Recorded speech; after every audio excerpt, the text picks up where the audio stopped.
Shalom worship leader. Ketemu lagi dengan saya Hiram di channel Training Worship Leader.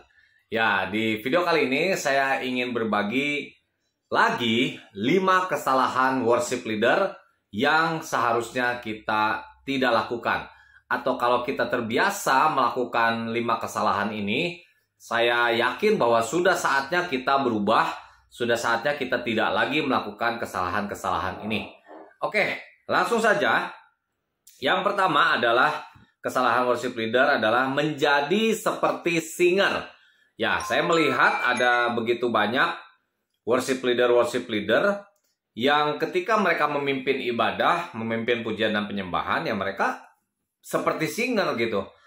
Tidak menyapa jemaat, ya biasanya di awal sebelum nyanyi kan kita bisa menyapa jemaat, atau bisa juga sebelum praise, sebelum puji-pujian kita menyapa jemaat. Nah, ini tidak dilakukan. Jadi ya begitu saja gitu. Mulai lagu, akhir lagu, mulai lagu selanjutnya dan seterusnya, tidak ada interaksi dan tidak menyapa jemaat. Nah, ini yang saya katakan ya sama saja dengan singer tidak menyapa jemaat. Kemudian juga worship leader itu hanya bernyanyi dari awal lagu sampai selesainya lagu, dia hanya bernyanyi saja gitu. Artinya apa? Tidak misalnya memberikan instruksi kepada jemaat, misalnya untuk lebih bersemangat, mari kita lebih semangat lagi, atau misalnya mengajak mari kita bertepuk tangan buat Tuhan, atau misalnya setelah habis lagu kan, lagu praise misalnya tuh kan ada sorak-sorai, haleluya, Tuhan kita dahsyat, Tuhan kita luar biasa, Tuhan kita ajaib. Misalnya seperti itu. Nah, ini tidak ada. Dan juga misalnya mau lagu firman, dia juga tidak bicara, biasanya sih yang standar lah ya gitu. Seorang worship leader itu akan mengajak, mari kita persiapkan hati kita untuk memuji Tuhan, untuk mendengar firman Tuhan, dan mari kita nyanyikan pujian ini sebagai bentuk penyembahan kita kepada Tuhan. Misalnya seperti itu. Nah, itu tidak ada semuanya. Jadi benar-benar saya pernah melihat bahwa seorang worship leader dari awal sampai akhir sama dengan singer. Ya, nah itu kesalahan pertama yang menurut saya kita harus berubah. Worship leader di mimbar itu harus menjadi center of attention. Harus menjadi pusat perhatian, ya terutama dari jemaat. Ya, supaya worship leader ini bisa menjadi sarana untuk menghantarkan jemaat memuji Tuhan dan menyembah Tuhan, pada akhirnya akan masuk ke dalam hadirat Tuhan. Nah, itu yang pertama. Nah, yang kedua adalah terlalu banyak berimprovisasi dalam menyanyikan sebuah lagu. Nah, improvisasi itu adalah ketika kita menyanyikan sebuah lagu dengan nada yang masih masuk tetapi bukan nada aslinya. Contohnya misalnya Open the Eyes of My Heart loh ya. Itu refnya kan, to see you high and lifted up, shining in the light of your glory, pour out your power and love as we sing holy, holy, holy. Nah, dia nyanyiinnya misalnya, to see you high and lifted up, shining in the light of your glory, pour out your power and love as we sing holy, holy, holy. Nah, itu rasanya terlalu banyak ya improvisasinya. Ya, kalau misalnya singernya tetap bisa bernyanyi dengan nada asli dan jemaat tidak terbawa, mungkin tidak apa-apa. Tetapi ada baiknya juga itu dipastikan gitu. Ya, misalnya pengulangan ref kedua, ketiga, yang ketiga baru kita berimprovisasi. Tapi juga kita mesti lihat jemaatnya apakah ada kemungkinan ke bawah. Soalnya kalau ke bawah nadanya itu biasanya jadi ngaco gitu ya. Jadi itu akan merusak juga suasana ya. Misalnya you are holy, holy, are you Lord God Almighty. Nah, itu kan improvisasinya bisa are you Lord God Almighty. Nah, sebenarnya kan improvisasi itu tanda kutip ya dibutuhkan gitu supaya menghidupkan suasana, supaya menimbulkan suasana emosional gitu ya, emosional dari penyanyi. itu boleh, tapi benar-benar kita mesti make sure jemaat ini jangan sampai ke bawah. Apalagi kalau singernya ke bawah duluan, itu kecenderungan jemaat akan cenderung ke bawah dengan nada yang kita nyanyikan. Mereka mencoba, ternyata malah jadi tidak beraturan gitu ya. Jadi berimprovisasilah seperlunya, jangan terlalu banyak.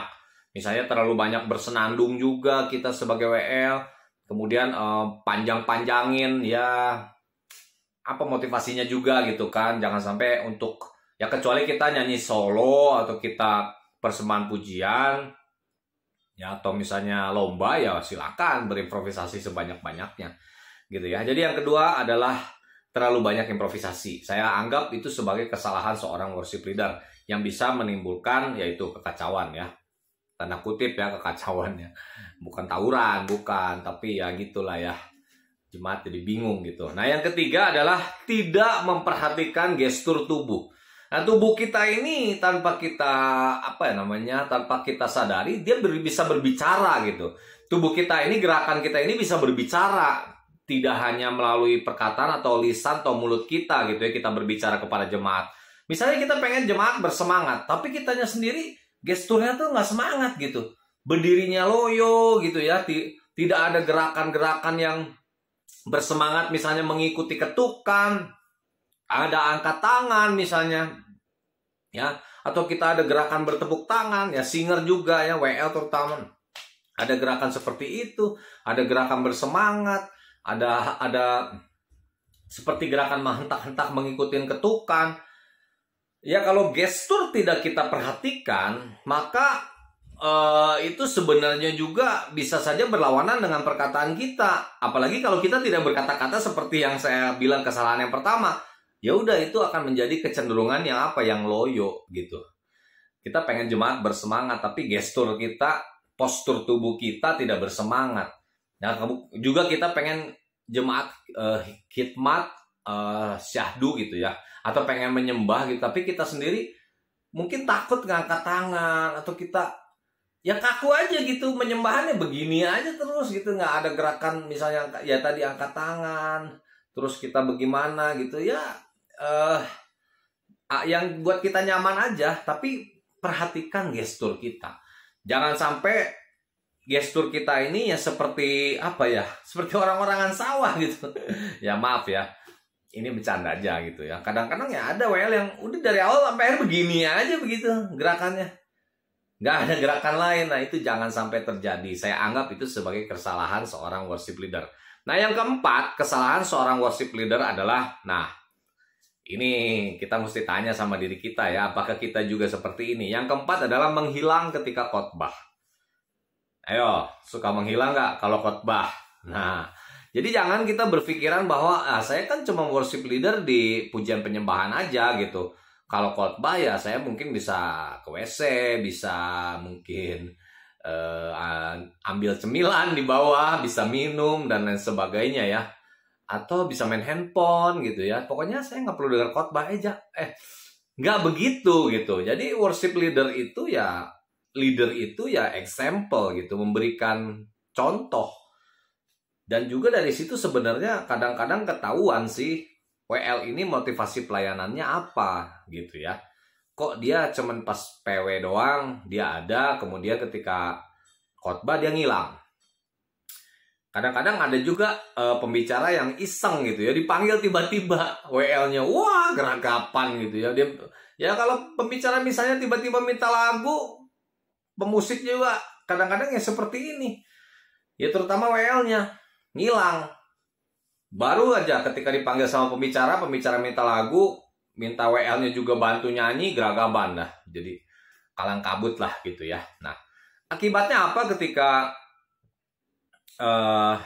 seorang worship leader itu ngilang ketika khotbah? Ya dia tidak menjadi contoh yang baik gitu bagi jemaat.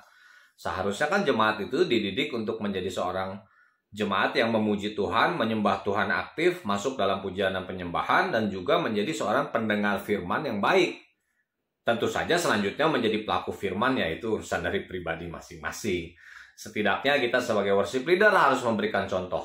Dan akibatnya adalah seringkali si WL ini karena dia nggak dengar khotbah, perkataannya itu nggak nyambung gitu dengan khotbahnya. Dia nggak bisa meresponi firman itu gitu. Itu yang pertama. Yang kedua, misalnya WL-nya itu disuruh doa penutup seorang sebelum doa berkat, ya doanya juga nggak nyambung gitu. Dia boro-boro tahu poinnya apa, nggak tahu khotbahnya aja apa. Nah, ini yang saya rasa itu adalah kesalahan dari seorang worship leader. Seorang leader harus memberikan contoh, dan ketika pembicara sedang berkhotbah, ada baiknya kita duduk diam, juga kita mendengarkan firman Tuhan.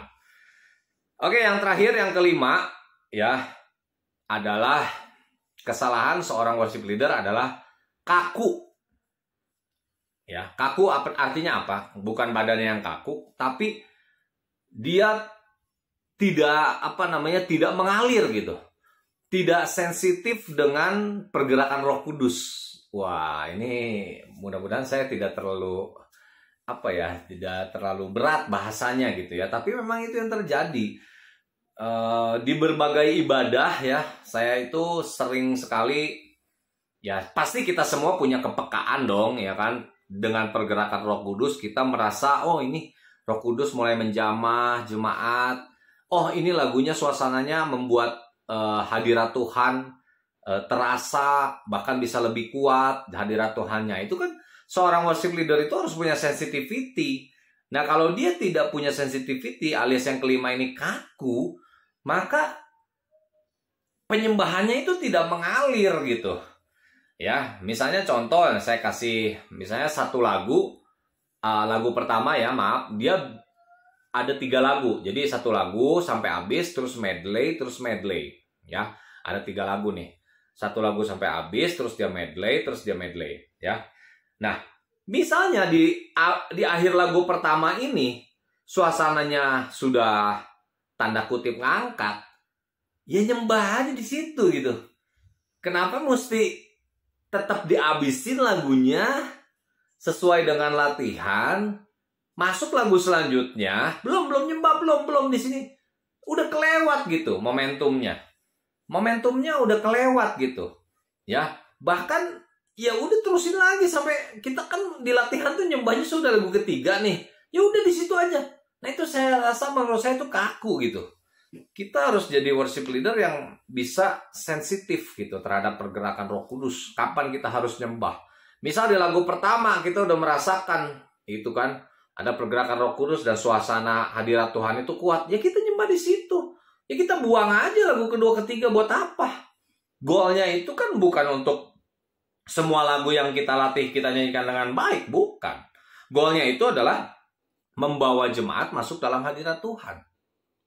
Ya kalau lagu pertamanya jemaatnya udah respon, udah ngena gitu dengan kondisi aktual mereka, situasinya hadirat Tuhan terasa, ya nyembah aja di lagu pertama. Why not gitu, kenapa enggak? Ya, nah itu yang pertama. Terus maksudnya yang saya maksud dengan kaku itu, yaitu tidak sensitif penyembahannya. Jadi kaku bener-bener, pokoknya latihan di situ, penyembahnya di situ. Belum tentu. Emangnya skenarionya pasti begitu? Kita kan nggak tahu, ya kan?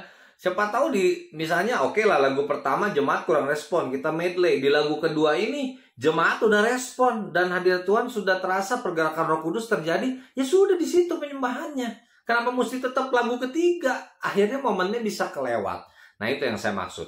Nah, kemudian yang saya maksud dengan kaku atau tidak sensitif itu adalah ketika nada yang kita ambil itu misalnya salah gitu ya. Misalnya salah, terlalu tinggi nih. Terlalu tinggi atau terlalu rendah. Nah, udah latihannya kan di situ. Tetap aja nyanyiin gitu sampai habis. Nah, ini nggak boleh kalau menurut saya. Kalau dirasa nada itu salah, ya kita harus berani overtune.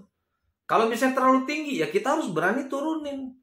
Nah, dengan demikian kita menjaga agar si jemaat ini tetap ada di dalam nada dasar yang aman. Dengan nada dasar yang aman, tentu saja jemaat ini akan bisa meresponi lagu tersebut, menyanyikan lagu tersebut juga dengan baik. Nah, itu berhubungan dengan kepekaan kita tidak kaku terhadap nada dasar. Ya, kalau harus dinaikkan, ya naikkan, harus turunkan, ya turunkan. Sama juga dengan sebuah lagu nih, misalnya ya anggaplah itu praise atau worship, penyembahan atau lagu pujian, itu kita latihan, memang tidak ada overtune misalnya. Let's say seperti itu, nggak ada overtune nih. Tapi kalau sekali lagi, kalau dirasakan dengan overtune itu, nah yang belum nonton overtune, simak video saya sebelum video ini. Saya mengajarkan tentang bagaimana kita belajar teknik overtune. Ya, di situ lengkap saya sudah bagikan.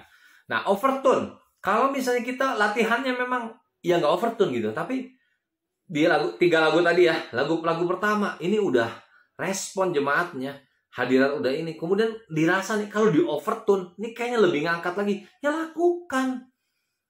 Biasa lagu pertama berapa menit sih? 10 menit sampai 15 menit, betul nggak sih? Ya maksimal misal 15 menit lah ya. Ya habiskan aja waktunya itu. Overtune lagi sekali, baru penyembahan.